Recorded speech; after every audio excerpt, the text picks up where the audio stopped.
राहु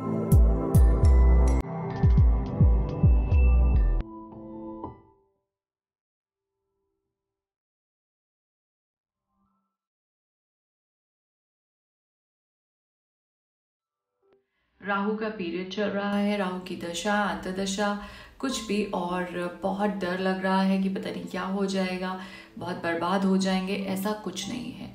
राहु क्या, कोई भी ग्रह हमारे जीवन में हमें कोई गलत तरह के रिजल्ट्स या इफेक्ट्स देने नहीं आते हैं, पर जब हम उस ग्रह के हिसाब से, उस ग्रह के नेचर के अकॉर्डिंग वर्क नहीं करते तो हमें उसके नेगेटिव इफेक्ट्स फील होते हैं, एक्सपीरियंस होते हैं। ठीक है, सो बात कर लेते हैं। जैसे हमारी सीरीज चल रही है राहु इन ऑल हाउसेस, आज बात होने जा रही है Rahu in the 8th house. जब 8th हाउस में राहु, 8वें भाव में राहु होते हैं तो क्या हमारी लाइफ में कैसे, पॉजिटिव अगर चल रहा है तो पॉजिटिव क्या होगा, नेगेटिव क्या होगा, और उसके लिए हमें करना क्या चाहिए। So let's talk about it. Hi everyone, this is Gitika Bhatia. Welcome back to our channel Divine Spect, and today we are going to talk about Rahu in 8th house. So the point is कि राहु हम सब जानते हैं क्या है, और अगर नहीं तो हमारे चैनल पे प्लेलिस्ट में जाके देखिए what is Rahu, and 8th house के बारे में समझ लेते हैं।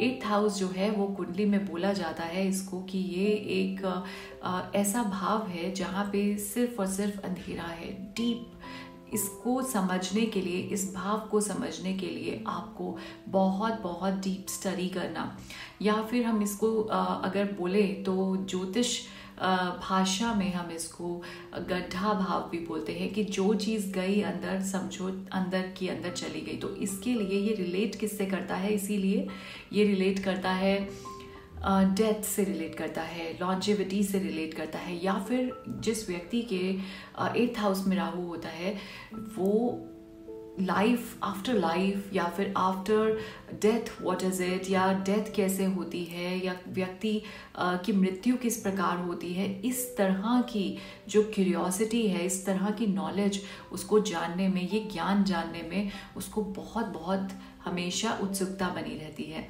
और हमेशा दिमाग रहता है कि यहाँ पे इस ये फील्ड में क्या है।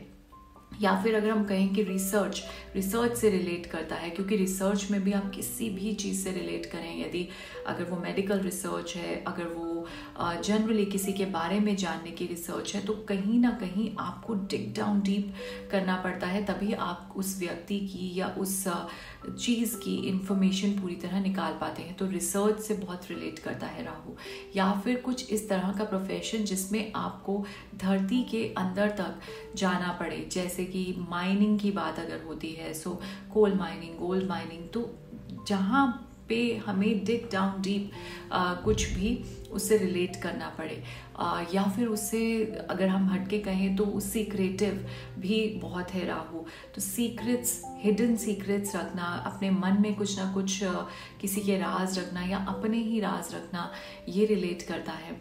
और या फिर सीक्रेटिव प्रोफेशन, अगर पॉजिटिव सेंस में कहें तो सीक्रेट एजेंट होना, या फिर CID, या कुछ इस टाइप के अगर हम कहें डिटेक्टिव, उससे रिलेटेड कुछ भी प्रोफेशन जो है वो रिलेट करता है राहु से। और अगर नेगेटिव की बात करें सो सीक्रेट या हिडन वर्क प्रोफेशन, जिसमें कि इलीगल तरीके से अर्निंग करना या इलीगल तरीके से कुछ भी वर्क करना जो कि लीगैलिटीज़ के अगेंस्ट है, तो वहाँ पे नेगेटिव इफेक्ट्स में ये काम करता है राहु। और secret studies, hidden studies, occult, black magic, इससे रिलेट करता है राहु। तो जिनका राहु पॉजिटिवली प्लेस्ड है तो उनकी लाइफ में या तो आप देखेंगे कि प्रोफेशन कुछ इस टाइप से वो चूज़ करते हैं, रिसर्च से रिलेटेड उनकी रुचि रिसर्च में होती है, या उनकी रुचि किसी माइनिंग वर्क में होती है, या फिर उनकी रुचि ऑकल्ट साइंस में, एस्ट्रोलॉजी में, हिडन स्टडीज़ जो जिनको हम ये कहते हैं, ब्लैक मैजिक इज़ अगर वो आप किसी के हानि के लिए यूज़ कर रहे हैं, किसी के हार्म के लिए यूज़ कर रहे हैं, तो वो नेगेटिव इफेक्ट वाला राहु है। यदि राहु वेल प्लेस्ड है तो आप वो जो मैजिक है, वाइट मैजिक है, वो किसी की भलाई के लिए यूज़ करते हैं। तो ये हुआ। और अगर हम बात कर रहे हैं कि राहु नेगेटिवली प्लेस्ड है तो ये सब चीज़ें उल्टी हो जाती हैं।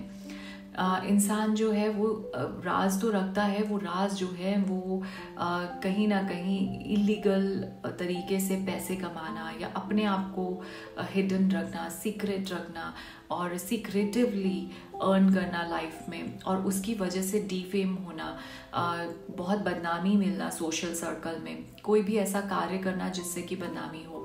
लेकिन यदि पॉजिटिवली प्लेस्ड है तो पर्सन को वो अपना प्रोफेशन इन सब में चूज़ कर सकता है, या फिर अगर हम बात करें तो सडन वेल्थ के गेन्स मिलना, ये वो पर्सन एक्सपीरियंस कर सकते हैं। और अगर पॉजिटिवली प्लेस्ड है तो इन लॉज के साथ में बहुत अच्छे रिलेशंस होते हैं।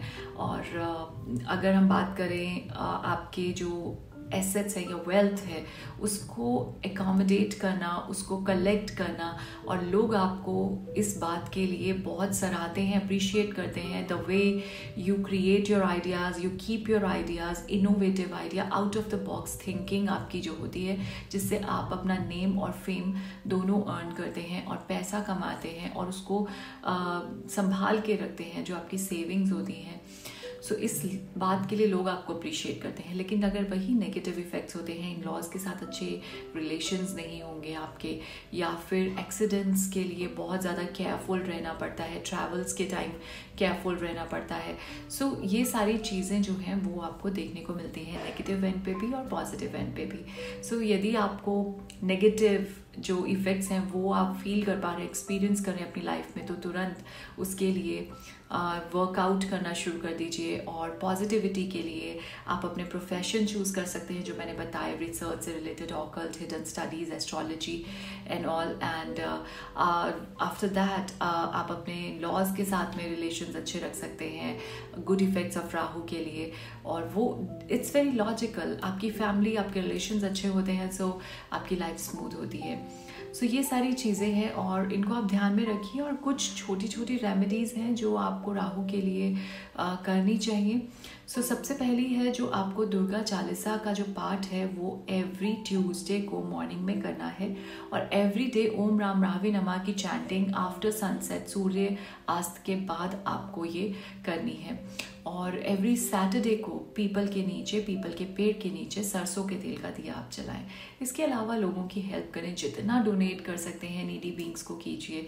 आप वूलन क्लोथ्स डाउन कर सकते हैं डोनेट, खाने को कुछ कर सकते हैं, शेल्टर दे सकते हैं, जो जितना आपसे बन पड़े। सो ये कुछ बातें थी राहु इन 8th हाउस की। नेक्स्ट में बात करेंगे राहु इन 9th house. Thank you so much. Have a very blessed day ahead.